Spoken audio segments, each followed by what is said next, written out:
Welcome to the deep dive. Today, we're really digging into an incredible story from Japanese professional football, Oh, Fagiano Okayama. that's right. Maybe not a household name for everyone yet, but their journey, it's quite something. It really is. It's a fantastic example of how a community can, well, power a team right to the top. Yeah. And the big question we're asking is, how does a football club, without a big corporate backer, they call it a citizen club, how does it not just, survive, but actually thrive? Yeah, and thrive is the right word. We're talking J1 promotion, Japan's top league, this past December 2024. That's huge for them. Huge, especially for a team without that J1 history before now. And what the sources show is this really unique mix. It's relentless hard work, sure, but also this incredibly deep community connection and a really innovative business model, too. It's more than just football then. Oh, absolutely. It's almost like a blueprint, you could say, for sustainable regional development. It goes way beyond sports. Okay, so that's our mission today. For you listening, we want to unpack exactly how Fagiano Okayama did this. There are some surprising facts, some real insights here, I think, that apply well beyond football. Definitely. Things you can think about for community projects, business challenges, all sorts of things. Right. Let's dive in. Okay, so first up, this idea of a citizen club.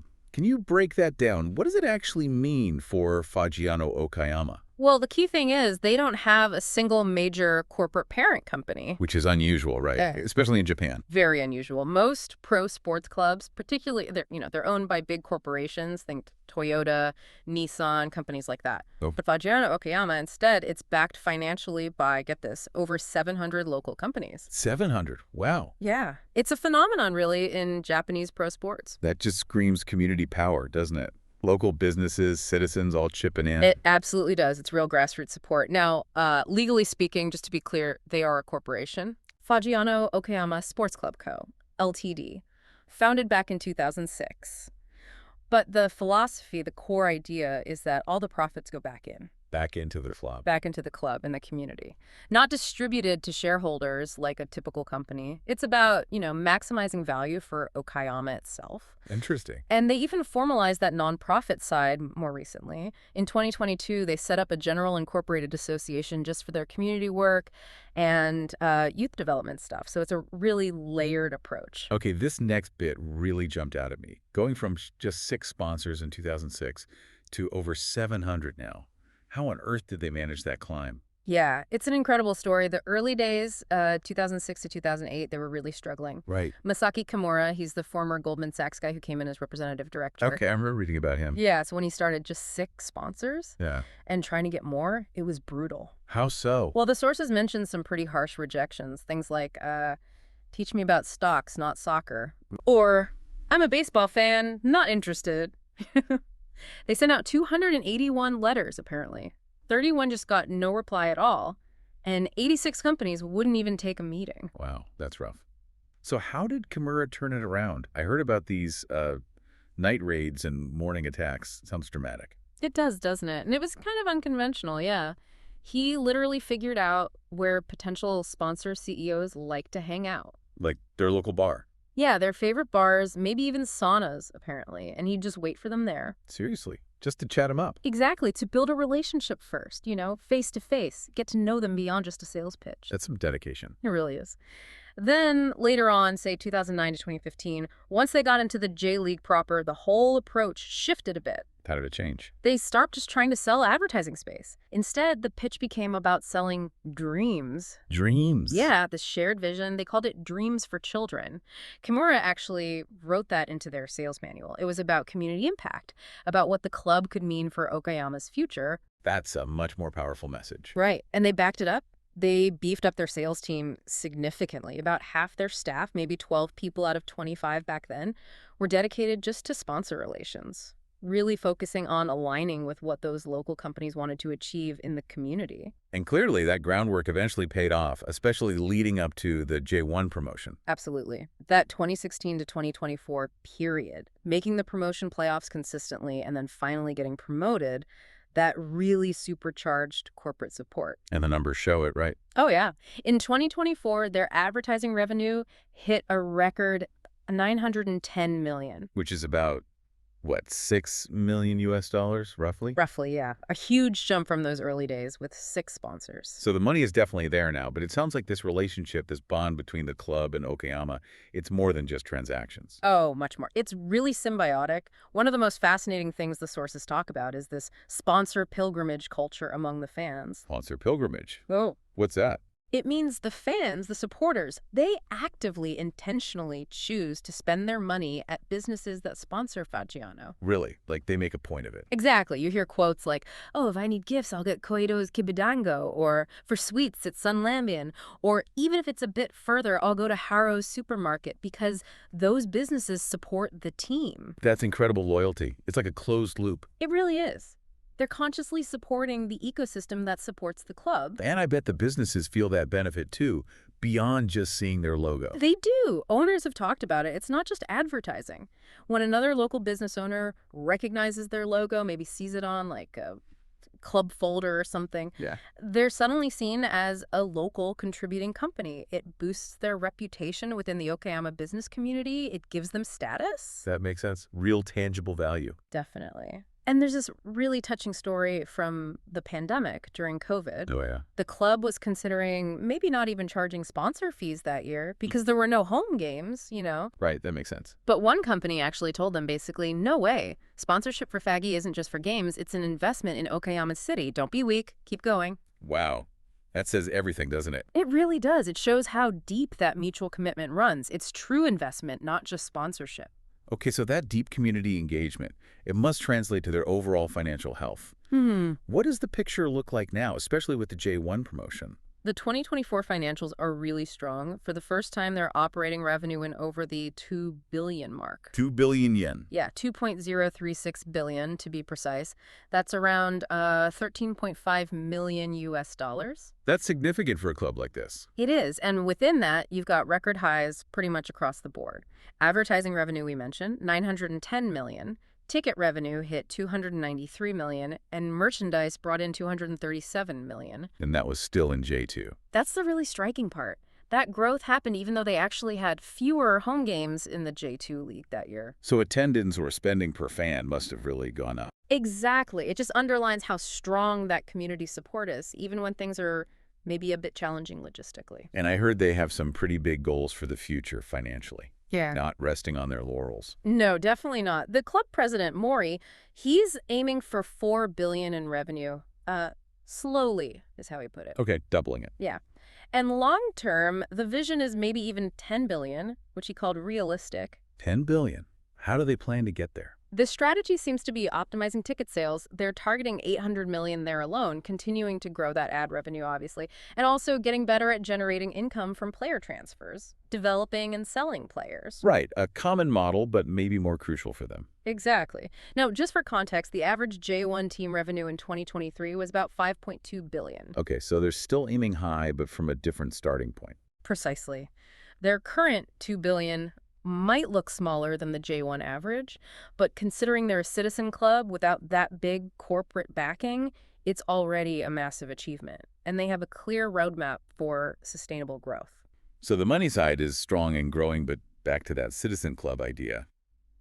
If it's not just about profit, what else are they doing? What's their tangible impact in Okayama beyond finances? Well, this is another really interesting part. They're deeply involved in running public sports facilities. Running them, like managing them for the city. Exactly. They act as a designated administrator for a whole bunch of public facilities. It ties right back into that Dreams for Children idea, and also the J-League's bigger picture 100-year vision. Which is about clubs being community pillars, right? Right, embedding themselves in the local fabric, fostering pride, development, all that. Fagiano Okayama is really living that. They're part of the city's infrastructure now. That sounds like a huge undertaking. What kind of facilities are we talking about? It's quite a range. They manage 25 Okayama City social sports facilities. 25. Yeah, tennis courts, baseball fields, swimming pools, martial arts halls, you name it. That scale is apparently very rare for a J-League club. I'll bet. Plus, they manage the Okayama Prefectural General Ground and 5 facilities for the nearby Soja City Sports Center, too. They're basically helping run the whole regional sports scene. Why them, though? Oh. Why does the city trust a football club with all that? It comes down to that trust they've built, you know? with residents, with local businesses. Everyone knows their commitment is to the community. Because they reinvest profits. That's a big part of it. They're focused on public good, not just profit. And apparently, in some cases, when these management contracts go out for public tender, Fagiano Okayama has been the only applicant. Really? Nobody else wants the job. Or maybe nobody else is trusted as much. It shows the level of confidence the local government has in them. Their long-term vision is actually to become a comprehensive sports club offering stuff for all ages, all kinds of sports. Wow. And it's not just ticking boxes. We heard this story about an old community pool they took over management of. It's kind of run down, not used much. Right. They apparently revitalized it, turned it into this vibrant place for local families. Usage shot up. It really fostered this new sense of community pride around the facility. So it's real impact, not just admin. That's a great example. And changing gears slightly, they also do community stuff involving dance. They do. Since 2019, they've hosted this big high school dance performance at some of their home games. High schoolers performing on the pitch. Yeah. Dance clubs, baton twirling clubs, cheerleading squads from all over Okayama Prefecture. They get to perform in front of, 10,000, maybe 15,000 spectators. That must be amazing for the kids. Absolutely. They use theme songs each year, like JO1's New W Smile in 2024, Little Glee Monsters for Decades in 2025. And the choreography is even provided by a local university's dance club. It's a proper community event. And it's not just bringing in outside groups, right? They have their own dance program, too. That's right. The club runs its own cheer dance school. It's for everyone, from little preschoolers right up to young adults. And they perform, too. Yep, they perform at official matches, at other community events. It's just another way they're weaving themselves into the fabric of everyday life in Okayama, engaging youth, providing entertainment. It's holistic. Okay, the success story is really clear. The model is fascinating. Yeah. But looking ahead, what are the challenges? Especially now they're in J1. Well, the big one, the really critical one, is the stadium. Ah, yeah. Heard about that. It's too small. Basically, yes. The current place, JFE Hare no Kuni Stadium, holds about 15,500 people. Okay. Which just isn't enough for J1 demand. Even before they got promoted, they apparently sold out 8 home games in 2025. Wow. So people literally can't get tickets. Exactly. The phrase used was, can't see even if they want to. It's a major bottleneck. So what's being done? The supporters are mobilizing. They formed a new stadium promotion group back in June 2025. And the prefectural governor, Ryuta Ibaragi, seems positive about it. But getting a new stadium built, that's a huge hurdle. Yeah, funding, location, all of that. But crucial for growth. Absolutely crucial. And it's not just about fitting more fans in. Think about the economic boost. Right, the ripple effect. Exactly. The Development Bank of Japan did estimates on the economic impact of J1 promotion for Okayama. A bigger, better stadium is key to maximizing that. Makes sense.